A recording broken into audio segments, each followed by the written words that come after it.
I want to welcome you to our 6th annual 9 Engineering Careers in Tech panel discussion and hiring event. My name is Marco Lindsay, and I'm your host and moderator for this conversation. Today, I wear 2 hats. One is the Associate Director of DE&I at UC Berkeley's High School of Business, and also a hat as a member of the 100 Black Men of the Bay Area. We've been hosting these events for 6 years now, and we're happy that so many attendees are landing roles in tech. So we want to keep it going. Today, we're partnering with the San Francisco Bay Area chapter of the National Black MBA Association.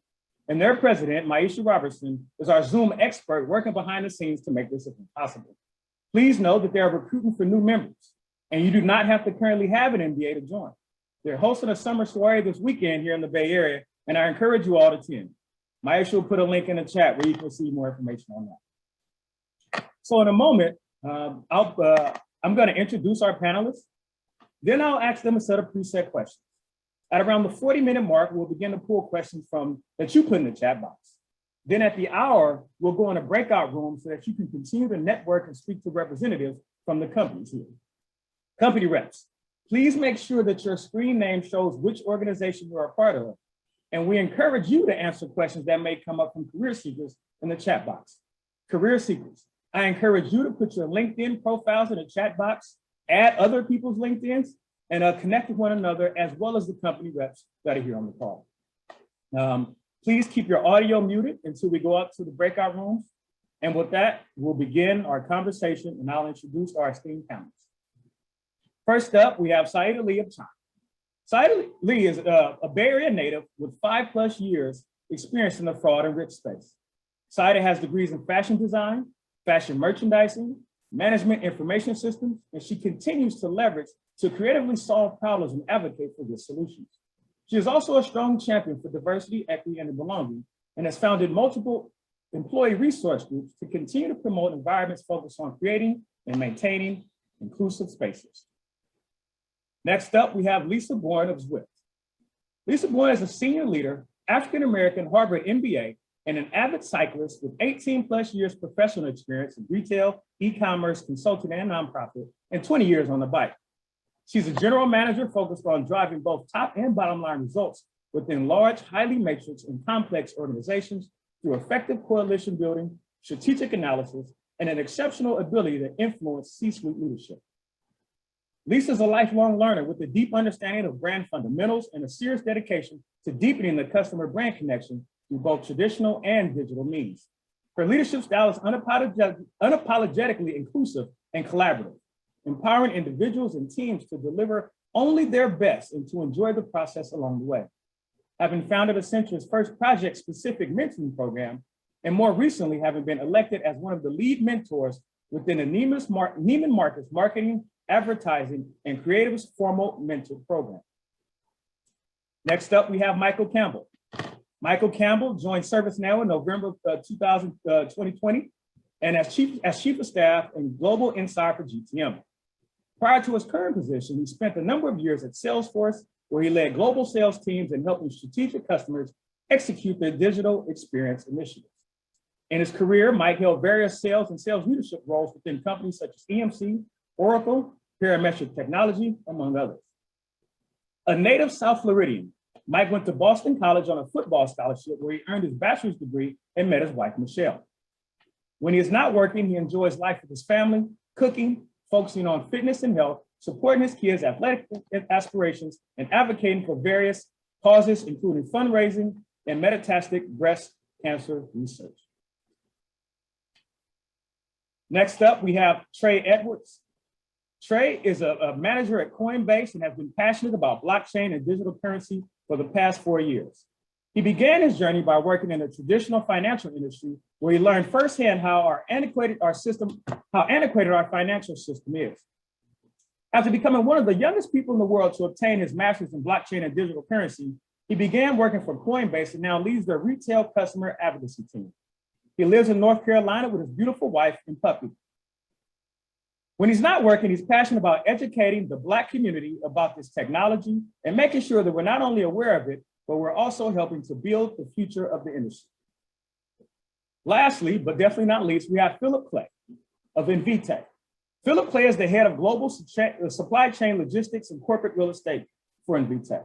In this role, he supports global teams charged with helping billions of people improve their health through genomics by ensuring best-in-class service to patients and clinics, enabling team members to achieve their full potential in the workspace, and enabling sustainable and scalable growth. Prior to joining Invitae, Mr. Clay worked across several industries with Fortune 500 companies in pharmaceuticals, Merck & Co., packaged foods, Campbell Soup, consumer goods, the Clorox Company, and safety and scientific components, Kimberly-Clark Professional. Mr. Clay received an MBA from Emory University's Gonzaga Business School, where he concentrated in strategy and global management. His undergraduate degree is in chemical engineering from the University of Alabama in Huntsville. And with that, I'm gonna start our questions, and I'll start off with Lisa. Lisa, and I want every panelist to answer this question. How did you get into the tech space? Yeah, great question. Thank you, Marco, for that introduction. Just really excited to be here with all of you. You know what? This is full circle for me with Zwift. I actually started in tech right out of college. Didn't know what I wanted to do at the time, but decided to join Accenture as an IT analyst, right, on my way to becoming consultant, because you know what? I learned that they offered some amazing training right out of the gate. And I thought, why not get paid to be trained and learn and skilled? So started there at Accenture, learned database design, some coding, some business process engineering, learned what I liked, what I didn't like, realized that I was wanting to do something more creative, always passionate about fashion and retail, and so transitioned over to retail. But now have had the opportunity to kind of come full circle back into tech with Zwift. Thank you. Since you mentioned the fashion portion, let's go to Syeda. I know that you have a connection there as well. I do. I actually got involved in tech, sort of a unconventional route. I actually started in e-commerce and worked for a startup called The Real, where I met a mentor, someone I'm still really proud to call my mentor, where she brought me into the risk space. And from the risk space, we worked together at AAA. And then I found my way at Chime, where I've been in risk now for a good 4 or 5 years at Chime alone.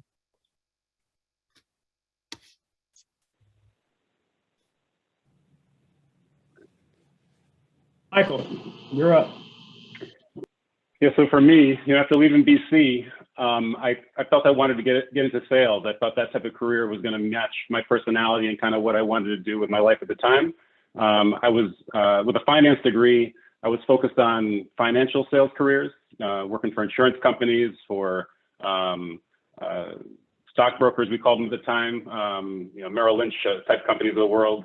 And then somewhere along the line, I met somebody that introduced me to think about technology and what the industry had to offer. And that kind of met my vision. And so I did a ton of interviews there. I landed a job at EMC Corporation, and I've been in the industry ever since.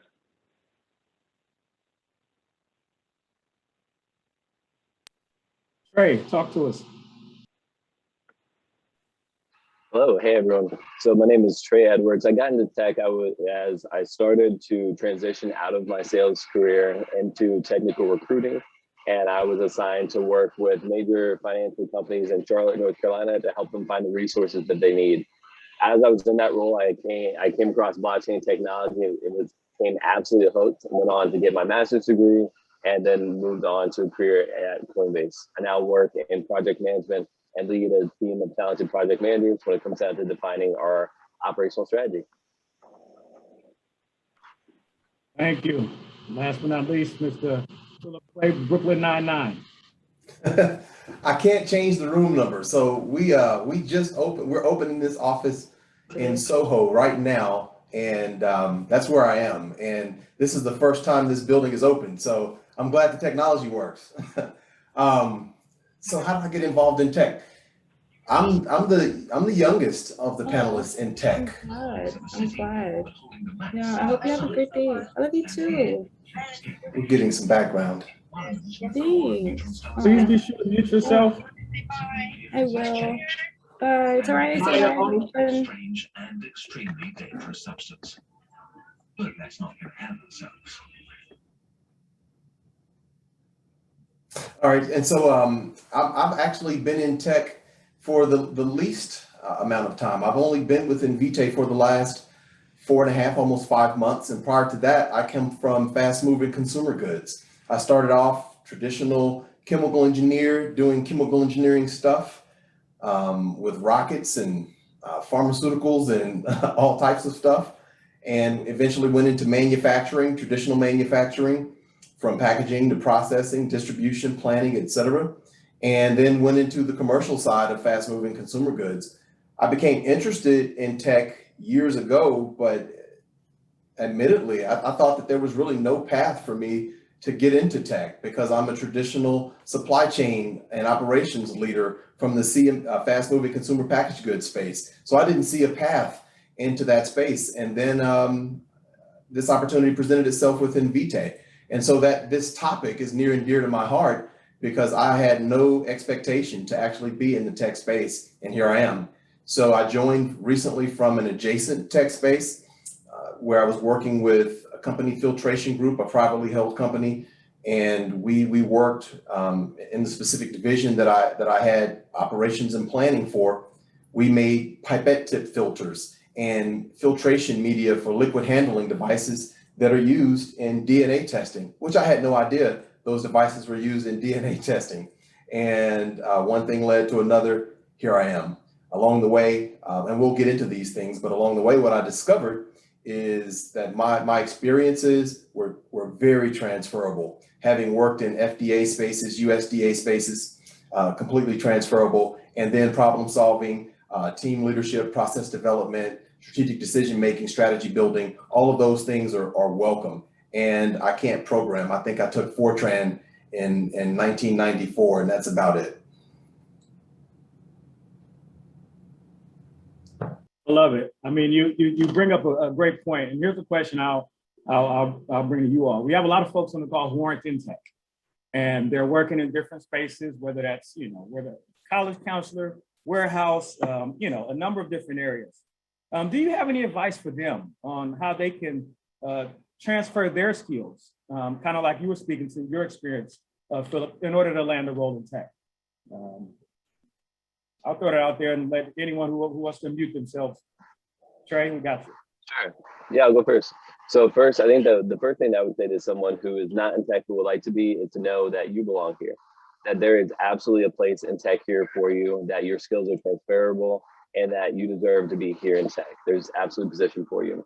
I think that the biggest question becomes to be like, what is it that you would like to do? Because I think that one thing that I've learned about tech is that, especially when thinking about on the non-technical side, is that there's a range of positions, ranging from a support team. That's often where I guide people if they are transitioning from a outside of tech, perhaps in a warehouse role or in a customer care type role or work in retail. You can absolutely work in a similar function here at a tech company and work your way up. Or you can work in recruiting. That's how I got my start. I had absolutely no recruiting experience. They taught me all that I needed to know. In fact, coming into that recruiting role, all I had was sales experience. And so they taught me what I needed to know about recruiting and even technical recruiting. And so to be concise and short, what I would say is that pick a general field that you're interested in, whether it's operations or recruiting, and then talk to people who are in that space about how you can get your foot in the door. Because I think that you'll find that oftentimes it'll be easier than you think. I love that. And Trey, I would just add on to that. I think it's so true in terms of thinking about kind of where you see yourself within the company and going out and just doing the research to try to understand, right, the different opportunities that are out there. Because it is, if you're not sort of inside tech already, it's hard to know, right, what the day-to-day might be like on the inside. So my best advice would be to kind of grow your network, right? Just like you're doing right here by joining an event like this, starting to build that network organically by connecting with different folks who are doing the work that you think might be of interest. Another thing that I would also add that I found it's been really important, especially coming from an unconventional background like fashion design or fashion merchandising, is really leveling up the way you describe the things that you do every day. So when you step into any interview, really think about how your skills are transferable, and how you would sell yourself to this interviewer, and how you can bring the skills that you've learned and really how they can act as an asset to this team, this company, in this role. And I'd build on that and say that, just as an example, I thought I should probably know this coming in here. Currently at Invitae, we have 230 plus job postings. A full 100 plus of those don't involve DevOps or coding. Okay, so think about that. Of 230 roles, over 130 of them don't involve coding. They span the business from roles in sales or commercial to operations to finance to quality affairs, regulatory affairs, medical affairs, and there are more. In fact, we expect to hire 400 plus more in the Raleigh-Durham area once we open our lab there in the first quarter next year. And not all of those will be tech roles. So there are roles that exist within the space, whether support roles or direct operational roles that support the direct development of the technology for any company. And you absolutely belong. The skills are transferable. Spend the time thinking about how you transfer those skills and be able to tell the story. But there are absolutely opportunities there, and you should feel encouraged. I'd like to expound on that, Philip. I'd like to hear from everyone. What are the roles that you have available that are either open or you just know are there within your organization that people can aspire to that don't involve coding? At ServiceNow, I'll just jump in since I didn't pick up on the last one. They mentioned a lot of them, but from sales to solution consulting to marketing, finance, human resources, workplace services, sometimes they call it facilities management, talent acquisition, HR, recruiting, help us build our workforce planning of alliances and channels, how we go to market with third-party companies to help us sell with our customers.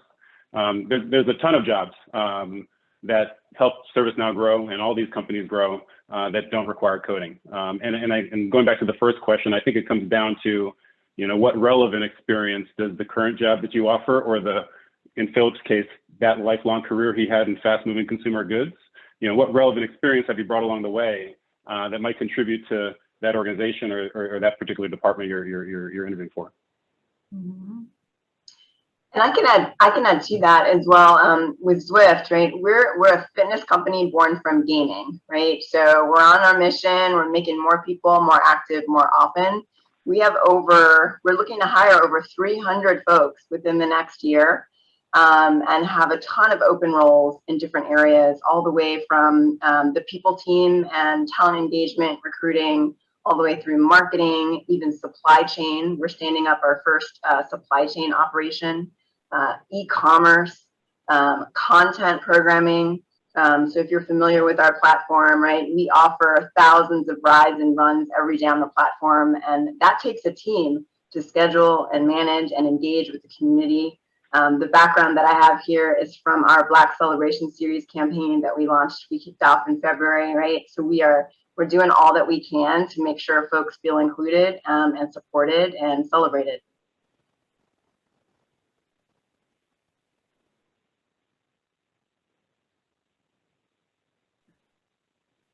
And at Chime, we have a lot of roles. Obviously, we're a financial services platform, so everything isn't tech that keeps the lights on. There's so many things from design to marketing. Obviously, I work in risk, so there's an entire risk team.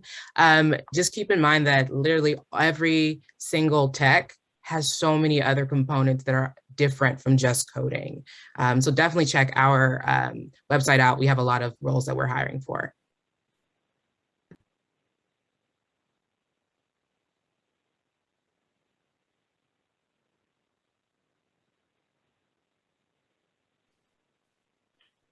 Is that everyone? I can talk a little bit about myself and my company. My name is Neha, and I work at Western Union. I'm sorry, Neha. I meant for our panelists. I'm so sorry. We're going to have an opportunity for everyone else to connect. I'm sorry. No, I'm sorry for jumping in. Sorry. Oh, you're perfectly fine. You're perfectly fine. So here's a question. What can candidates do to make sure that they stand out when they're applying for a position? You know, what can candidates do? A lot of folks are interested. What can I do, right, to make myself, you know, rise to the top? I see a lot of nodding heads. I'll let whomever wants to take the lead on this. I'll jump in on that. You know, I was thinking about this one, and really it starts with our mission. And I think that the same is true for any of these organizations, but understanding how you can help us fulfill our mission. So think about it this way. Our aspiration is to make genetic information accessible, more accessible to billions, in order to improve the healthcare for billions of people around the globe. And today we're currently reaching millions of people, not billions of people. And so in order to go from reaching millions of people to reaching billions of people, we need to grow that 10 times, and then 10 times again, and then 10 times again.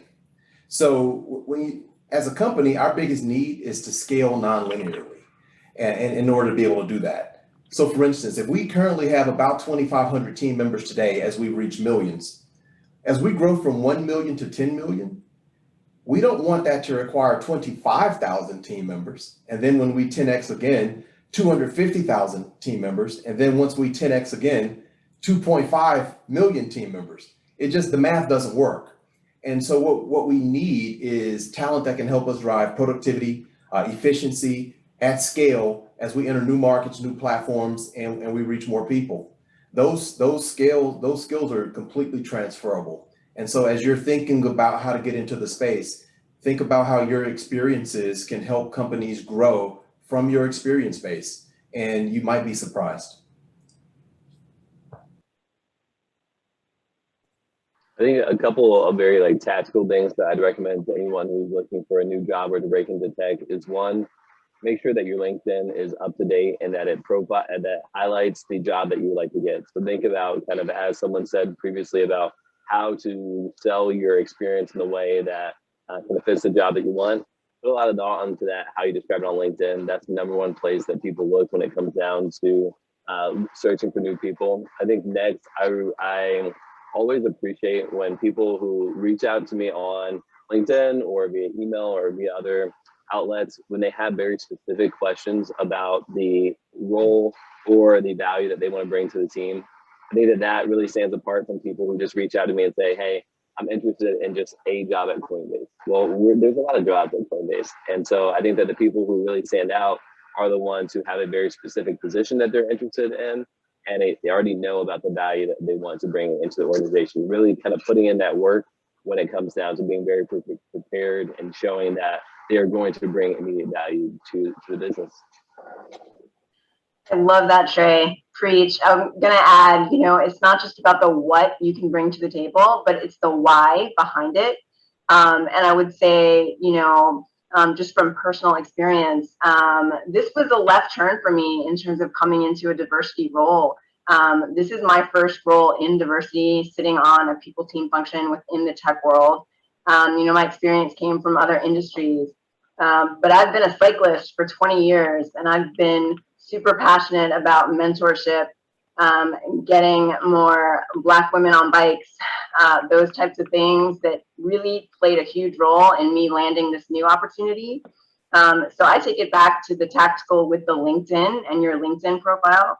I think, our recruiting team for sure leverages LinkedIn as, a primary way to source, and just making sure that you've got, not only the what that you've done, but your reasons behind it. Why are you passionate? Where is that passion coming from, right? And not to forget about your volunteer, your hobbies, those things that you're doing sort of outside of your day-to-day, because those things, when you add it all up, you want to find a company that's connected with your personal values, right? You spend so much time at work. You want to be happy, right? I think just to drill in on all that's great. If they can walk out of that interview positively making me feel that how they can contribute to the organization specifically, so a clean resume, clean LinkedIn, specifics on what you accomplished, but let's leave that conversation, that interaction. If you could articulate how do those experiences contribute to how you think you can help the organization move forward. just being able to go through that dialogue, present yourself in a different way, and that would make you stand out, as opposed to some people that come. The other one is on the resumes. LinkedIn might be hard because LinkedIn is a general profile, so that should be generally clean. But if you have a job you're going for and you really want it, your resume should be tailored to that job. So you know, we were hiring for an employee experience specialist recently, and we got a lot of resumes. And unfortunately, some of the resumes, they just talked about what they did. It was like they were in retail, they did this, they did that, but it had nothing to connect it to what the job they're applying for. So some of those resumes got disqualified off the top because even from there was no connection to kind of what they're applying for. So I would ask you to, if it's really the job you want, tailor that resume a bit to articulate how it would help that particular position. And I think also another really easy thing to do that's strategic is if you know who's going to be on your panel, research the people on your panel. I think it makes it's really great to be able to tailor your answers to the people who are on your panel. And it really can have them all walk away with individual feelings about why you could be a good fit for their company. So also definitely research the company that you're applying for too, so you can make sure you can speak to why you would want to work at that company. But yeah, I definitely couldn't emphasize enough, research the people on your panel if you know who they are in advance. Mm-hmm. And one last tip, kind of back to Michael's point, you know, if it's the job that you really want, you know, you see yourself in that role. And you know, just going to share, this is what I did. Take it back to the cover letter. Kind of old school. I realize I could be dating myself, but recruiters appreciate a short, a concise, right, cover letter where you're specific about the job response, linking sort of what you've done back to the job responsibilities. I've even gone so far to create basically a mini chart, an Excel chart with 2 columns, job responsibilities on the left, my skills on the right. So you're creating a map for the recruiter and they can't tell you that you're not qualified. I love that. I love that. I hope you all are taking notes because this is some good stuff that they're giving us. Here's a question. It came up in the conversation. We talked about LinkedIn. We're talking about researching the company. I work at a research institution. So that can be broad, right? What should you be looking for? Is it enough just to know the name of the CEO, right? What should career seekers be looking for when they're actually researching this company? I think it's actually really important to look at the mission of the company as well as their next steps or the next things that they're excited about so that you can speak to those and you can easily make those a part of the dialogue about what you're excited to be a part of when you're in that interview with that company. Yeah. And I think connecting to the mission, sorry, go ahead, Lisa. No, I was just going to say absolutely, and connected to the company values, right? Really trying to think about do these values align with my own? Back to the fact that, you know, we spend hours and lots of hours working, delivering and working. That's important. Yeah, so connecting to the mission. I'm sorry, go ahead, Michael. Connecting to the mission authentically, I think is really important. You know, with all that, I lost my train of thought. Come back to me. I'm gonna follow up you, Phil. Go ahead. I lost my train of thought. Go ahead. Sure thing. I'll jump right in. It's been said before. It can't be overstated. Being prepared, and that means during your research. You know, the team was talking about the culture and the mission, and that is absolutely true. But understand the company's financial statements and press releases, and explore our website. Understand any recent news articles that have been posted. It can give you insights that you can't otherwise get to understand what's going on with the organization, how you might be able to help move forward. Being really familiar with the job posting. Someone asked the question, is it enough just to know who the CEO is? I know that was said in jest, but being really familiar with the job posting and just being prepared, know your resume and your results and be able to speak to those things. I know this is really tactical things, but I can't overemphasize it.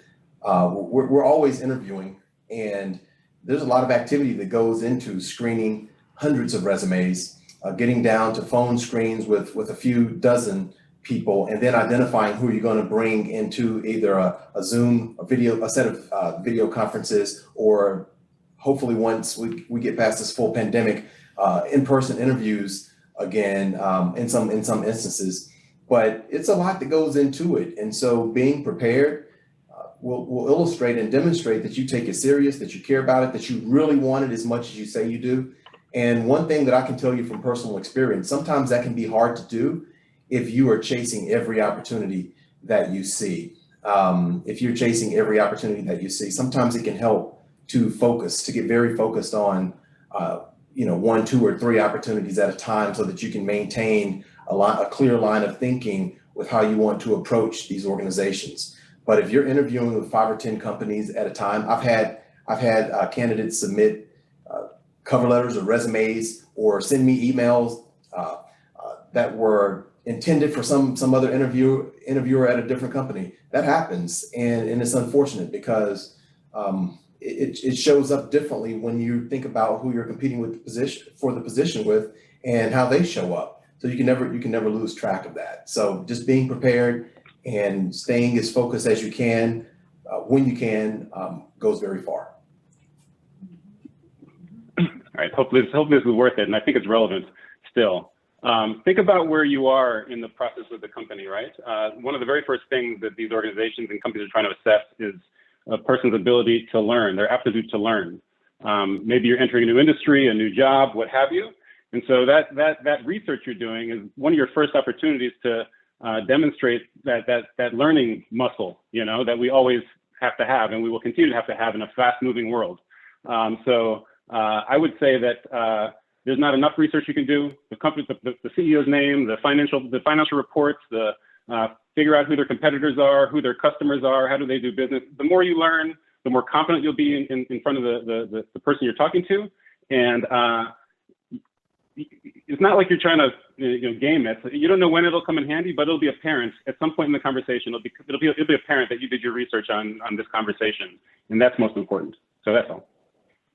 Absolutely. And I think maybe to build on top of that, as far as how to just very tactically apply some of that research, one of the most impressive things I've seen candidates do is show how within the interview, how they're going to bring value to the job by talking about something they've seen in the research. So for example, if you're interviewing for a role on our support team, go through our support process, open up a support case, and let us know during that interview process, hey, what was your experience like, and how would you have done things differently if you were on the team? How would you like to improve things? Same thing could apply for operations or for marketing or for really any of these roles. So I think that by showing that, by going through that extra step, you're already showing people how making it easy for them to envision you in this position, because you're already sharing how you're going to bring value to the table. 100%. Just to add on to that, I feel like, you want to have done enough research where you can envision yourself in that role on the inside, delivering value, right, to the company. So whatever that takes to get to that vision, that's how much research you should do. And I think it's all fair game. Anything that's out there in the public space, from the website, from press releases, interviews, videos, YouTube, conferences that the CEO or other executives have spoken at, I think all of that is great. Amazing resources. And to Trey's point, I remember I was interviewing for an e-commerce role, right? I spent time looking at the website, analyzing their flow, analyzing the user experience, trying to think about, what are they doing that's best in class? Perhaps where are the opportunities? Where might they be able to improve, so that when you come to that interview, you're ready to give recommendations and you're ready to actually show that recruiter that you could sit in that role and start delivering value on day one.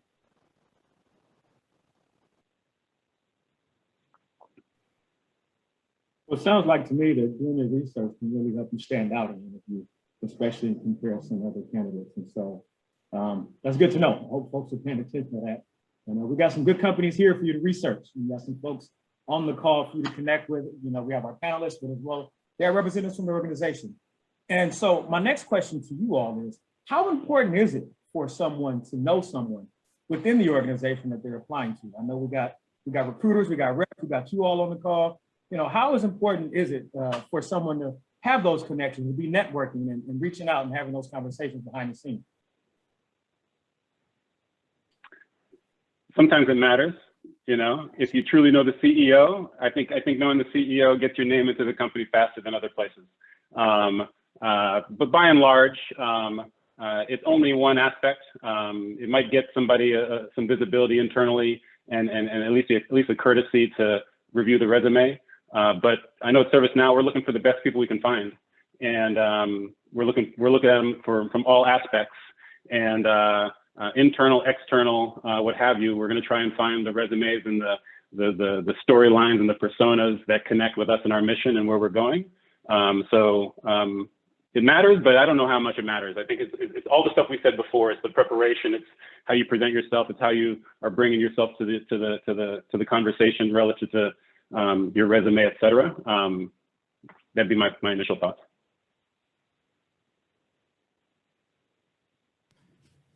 To build on that same perspective, nothing more to add uniquely, but look, it can help, but it's not a requirement. If there's someone that I work with and I respect that person's work, we know that talented people know other talented people. And so if they have a great working relationship with someone, they say, hey, I have someone that you absolutely need to talk to, and they understand our mission, they understand the culture, they understand my needs, then, hey, that's great. They've helped me wade through a lot of people and narrow in on someone.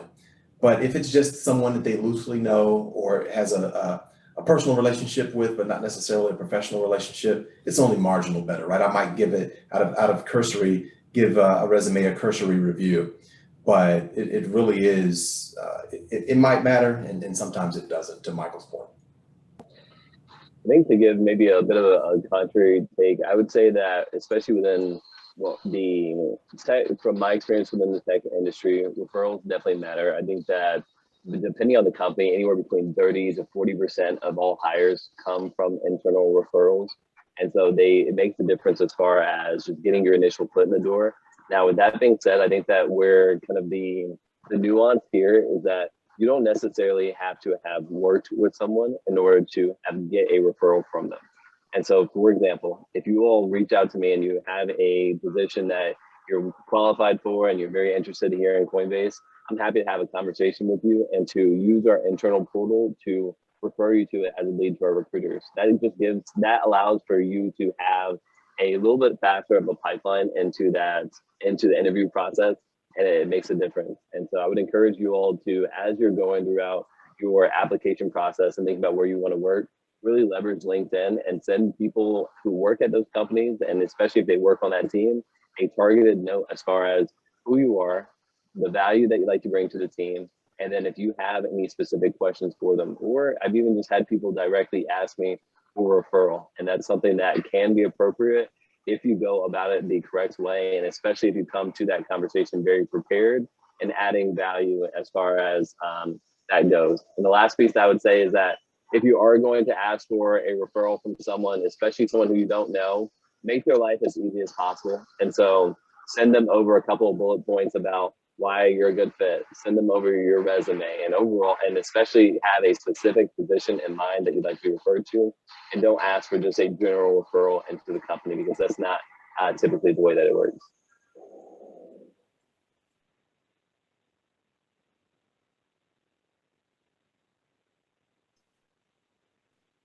Thank you. Thank you all.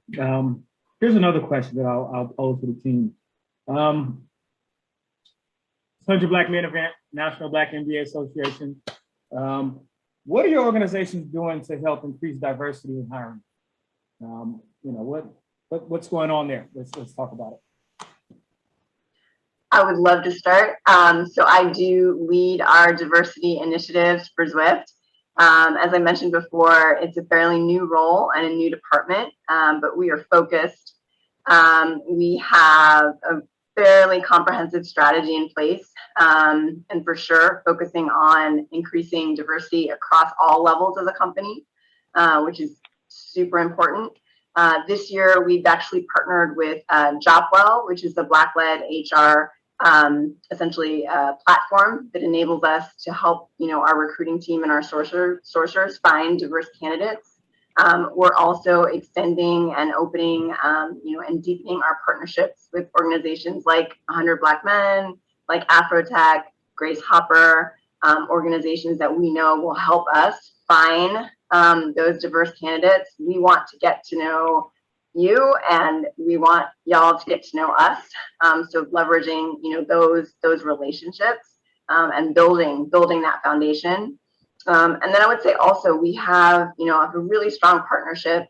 I've got some of the team here on the call. Glenn Madai heads up our talent engagement and recruiting.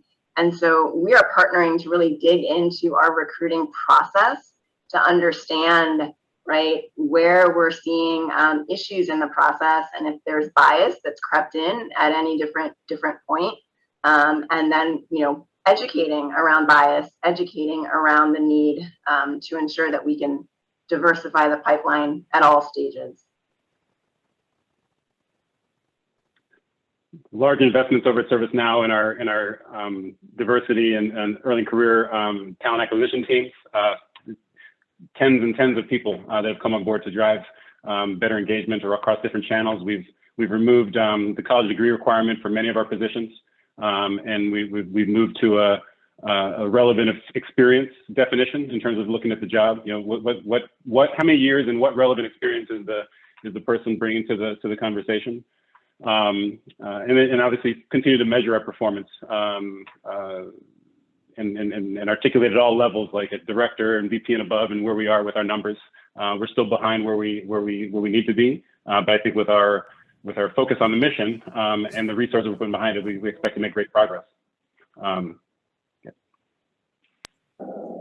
Yeah, so this is one that I am super fired up about. So I am one of our employee resource groups leads here for our Black and Brown employees named Color Block.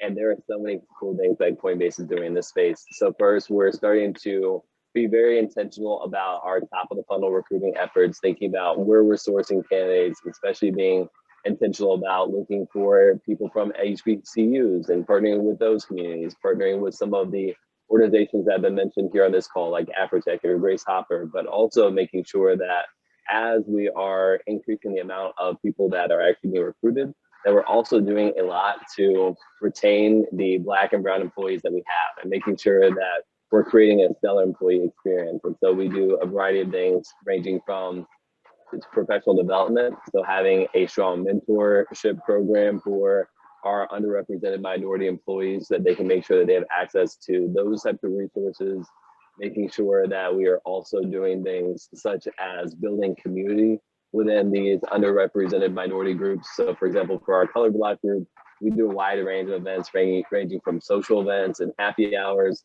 to events where we're just getting to know each other and how we can support each other in our community. So this has definitely been a big focus here at Coinbase. And I think one of the unique things that Chime also has is actually our employee resource groups that we call Chime resource groups. We're still kind of small in the startup space, but we have at least 6 of them, and we work collaboratively with each other to understand intersectionality, to really retain employees by creating safe spaces. I co-lead our Afro-Chime resource group, as well as our women's resource group, Chime Hers, and our more broader resource group, Diversa-Chime. So we focus a lot of attention and energy there. And our recruiting team, they're doing a phenomenal job. I know you've seen some messages from Courtney and Riley and Jennifer in the chat. So they've been doing a lot of really great rethinking and reframing the way we look at diversity, equity, and inclusion in terms of hiring. And we've also brought in our Senior Director of Diversity, Equity, and Belonging, Erica Johnson, who is doing a phenomenal job from the top down to really understand not only how do we change recruiting in terms of diversity, equity, and belonging, but how do we change the ethos of the company? How do we change the way we operate from analytics to engineering and incorporate diversity, equity, and belonging in every facet or a part of everything we do. Preach. I love that. I'm just going to hop in because we've got a similar approach at Zwift. Actually came out of a session that we hold monthly that we call D of Connections. We have the B for belonging, so DEI plus the B. But we've got a monthly series now where we're really dedicated to bringing the company together, creating a safe space, creating a space of connection and education. So we recently launched a series around allyship, right? And how to listen effectively, how to listen with empathy. Even, our CEO is engaged this week, got a Slack from him after the event, thanking me for organizing and that he really enjoyed it. So we've got participation really and support all the way through the company. But we're just getting started. We're literally about to launch our first set of employee resource groups next week. So we will have BIPOC, for which we're calling Mosaic, that I'm also co-lead there.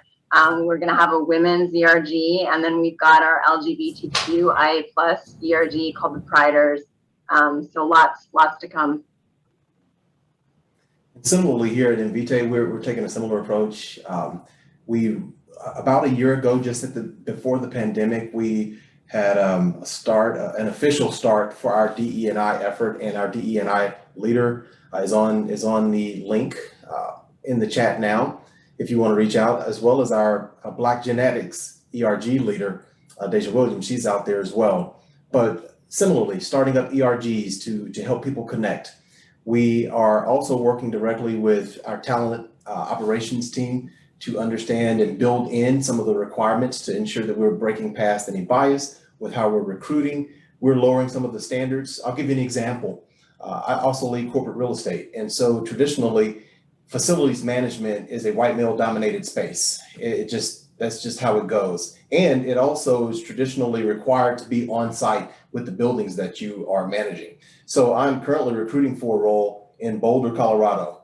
And to break through some of the challenges with recruiting more diversely there, we've made the role a remote opportunity, and also worked closely with the recruiters to ensure that we have a lot of gender diversity coming into the panel, because that is uncommon in some of these spaces, as well as racial and ethnic diversity. So working directly with recruiters and being specific and precise about what we're looking for with those candidates coming in. I'm not sure exactly how many ERGs we have now. They've come online pretty fast. I want to say we may be up to 10 or 11 ERGs. That team is doing a fantastic job, and we still have a ways to go.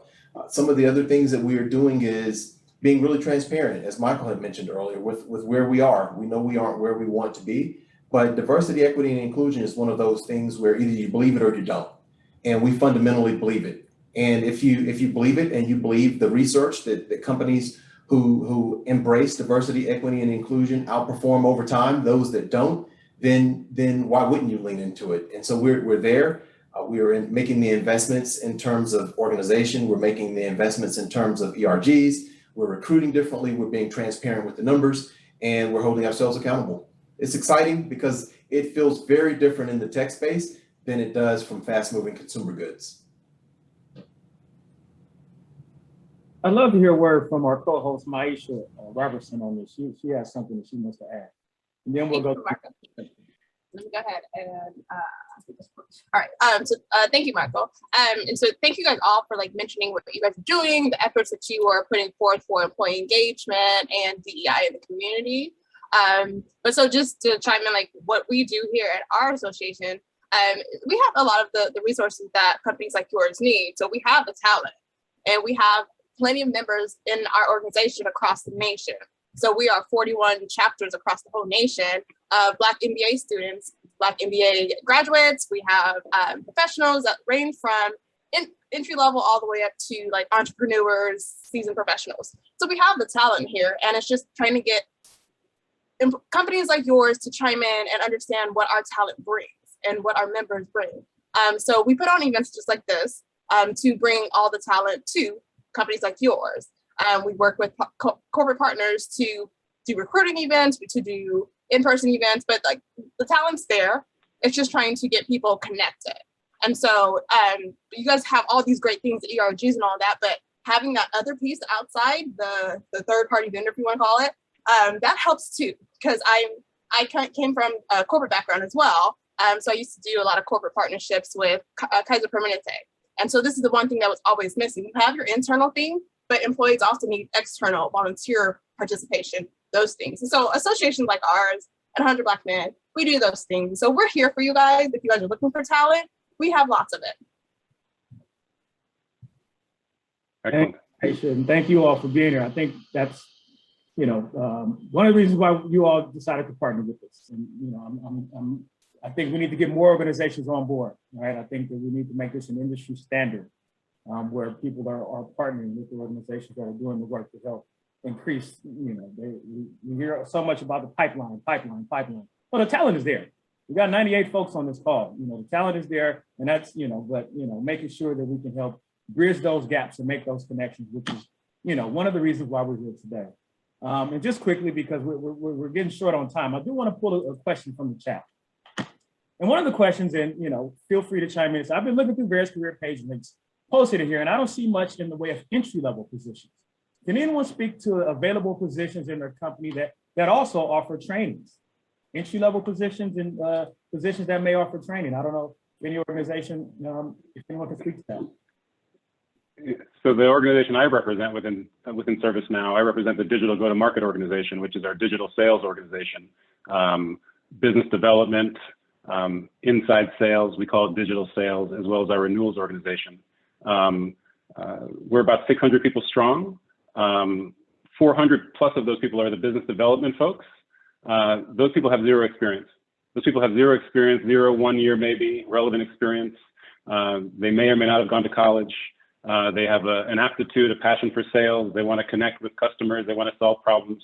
They have a desire they have a desire to dream big for themselves. We want to talk to them. We want to understand how that fire that's fueling them could help, you know, drive the growth that we need at ServiceNow to get from 4 billion where we are today to $15 billion where we're going in just a few years. So we're welcoming people of all sorts that don't have experience, and that's certainly an area that we can come in at ServiceNow.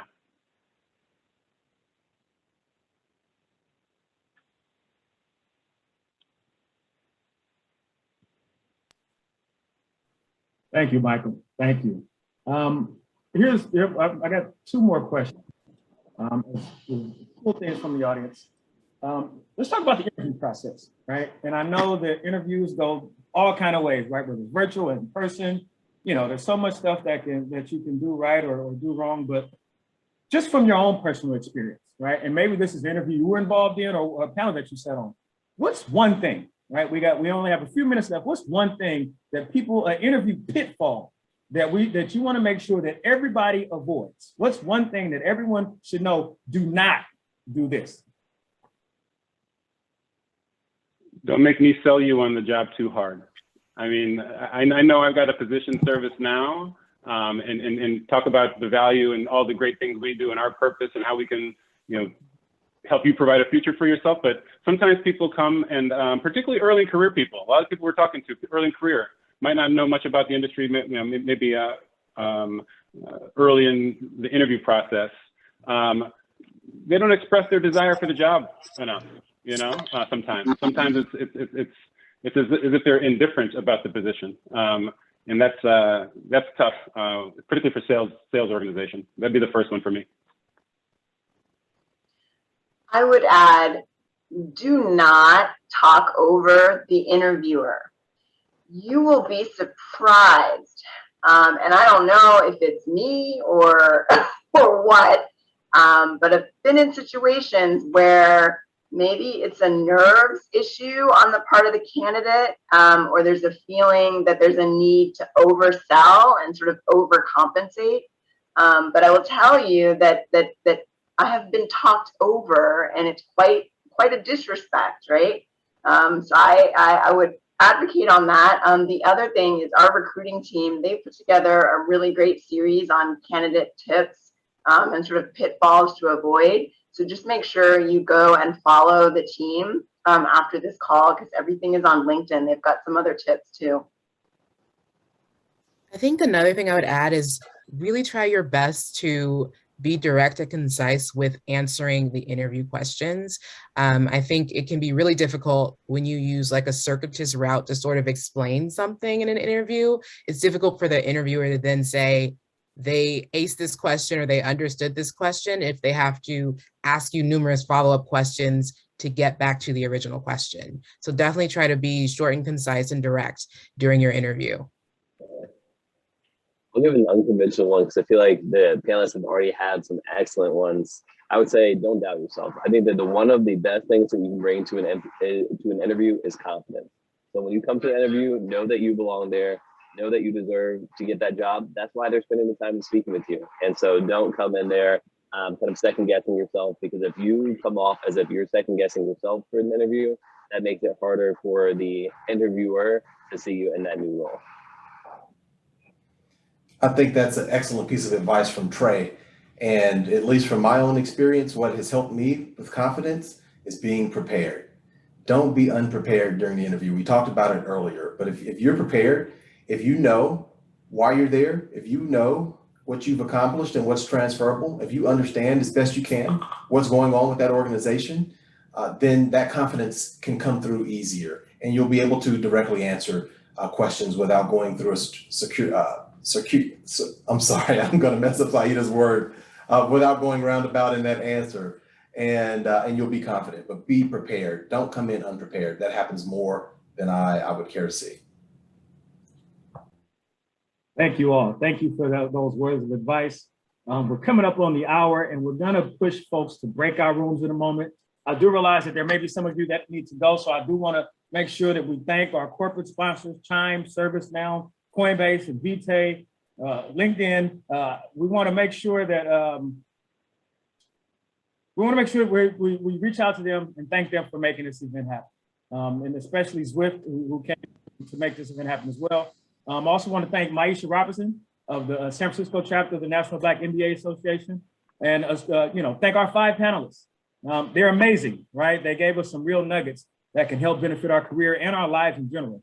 I want to remind everyone that our next event will be the non-traditionally trained engineers in tech. I'll put that in the chat. It's on September 21st.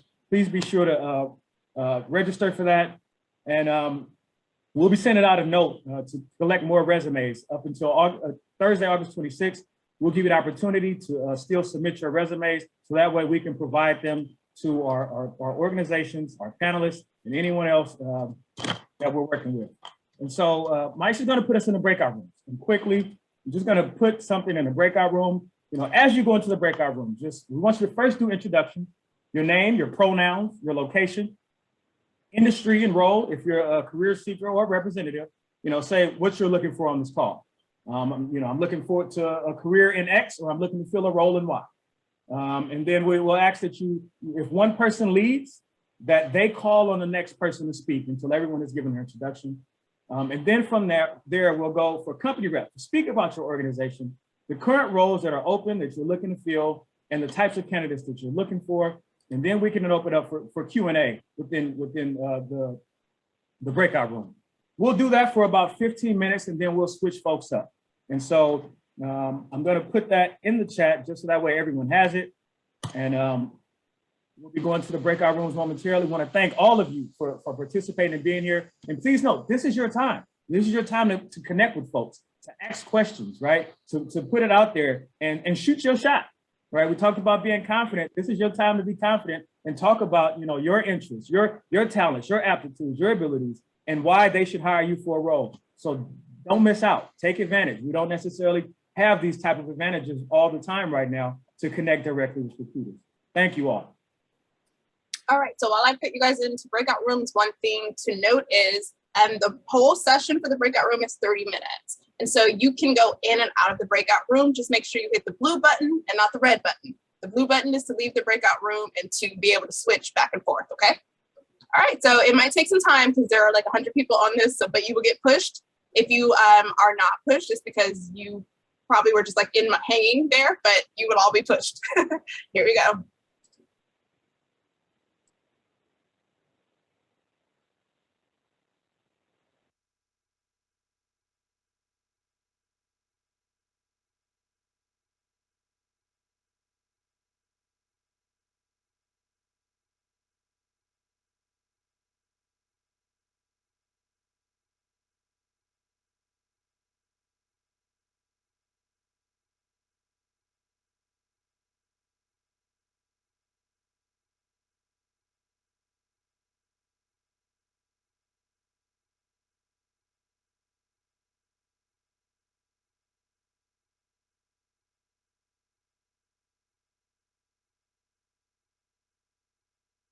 Everyone, want to thank everyone for participating in this wonderful discussion.